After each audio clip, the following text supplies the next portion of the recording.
savez que je m'intéresse beaucoup au droit constitutionnel. Ça a été une des premières formations quand j'avais 18-19 ans, à Assas, Paris 2. Et le Premier ministre, au sein de la Ve République, c'est un cas tout à fait intéressant. Parce qu'il n'est pas nécessairement élu par le suffrage universel. Quand le Premier ministre appartient à un parti opposé à celui du président de la République, il y a ce qu'on appelle la cohabitation. Mais dans bien des cas, même quand il y a eu une unité entre le président de la République et le Parlement, la majorité parlementaire, on a eu des changements de Premier ministre. Un des cas les plus remarquables, ça a été Raymond Barre, en 1976, remplaçant Jacques Chirac. Et Raymond Barre, qui a été présenté comme un des premiers économistes de France, n'était pas un élu. Donc par conséquent, il y a une espèce de renversement. C'est-à-dire que le Premier ministre n'est pas un élu, il est là du fait de sa qualité propre, alors que le président public est un élu. Ça devrait être l'inverse, normalement. En Angleterre, c'est l'inverse. La monarque, la souveraine, la reine, n'est pas élue, le Premier ministre est élu. Où est-ce que je veux en venir? Je veux en venir à l'idée que finalement, Macron aurait intérêt à changer de Premier ministre. Et à prendre un Premier ministre qui soit d'abord compétent sur le plan scientifique, en prenant le mot scientifique dans le sens plus large, de spécialiste d'économie, de sciences politiques, etc., etc. Parce que finalement, la dimension verticale ne peut pas être assurée par Macron. Ne peut pas être assurée par Macron, puisque Macron est élu horizontalement par le peuple. Le suffrage universel, c'est pas vertical, le suffrage universel. C'est au contraire une forme de populisme. Depuis que la Ve République a changé son mode d'élection du président public, en 62, appliqué en 65, eh bien, le président public n'est plus l'élu, n'est plus élu par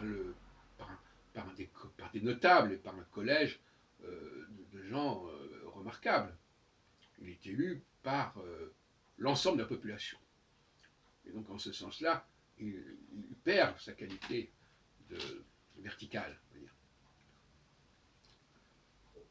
Il faudrait donc rétablir l'article 6 de la Constitution, annuler l'élection au suffrage universel du président public. Ça paraît déjà une première chose, parce qu'à ce moment-là, ici, le président public, il passe par-dessus le Parlement, voyez-vous. Il passe par-dessus, il dit le Parlement s'en fout, c'est quelques centaines de voix, on va demander au suffrage universel. Bon. Et ça, c'est insupportable. Et j'ai plusieurs problèmes viennent de là. Donc il faut que le président public soit élu par le Parlement et d'autres, le Sénat, l'Assemblée nationale, etc., etc. Plusieurs milliers de personnes quelque part. Mais en même temps, cette conception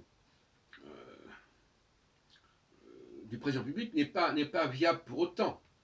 Parce que, ou alors, effectivement, comme je l'ai dit, il faut procéder comme je l'ai pensé. C'est-à-dire, c'est le Premier ministre qui incarne la verticalité.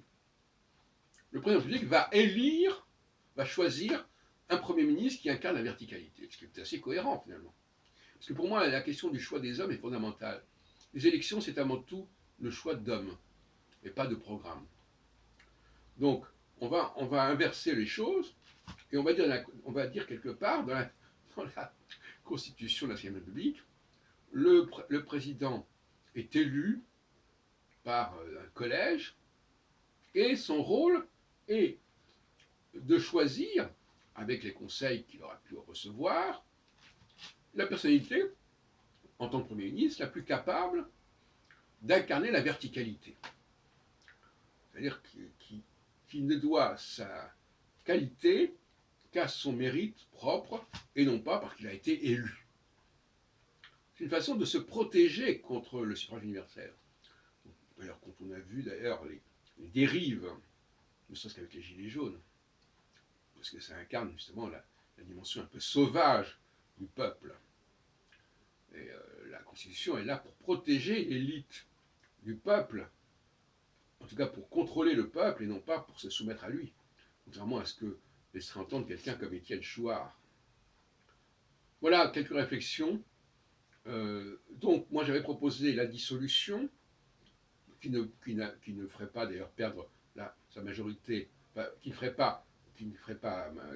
n'empêcherait pas Macron de rester en place, et qui obligerait un certain nombre de partis à se joindre à lui et à son propre parti, qui aurait probablement perdu des plumes lors de nouvelles élections.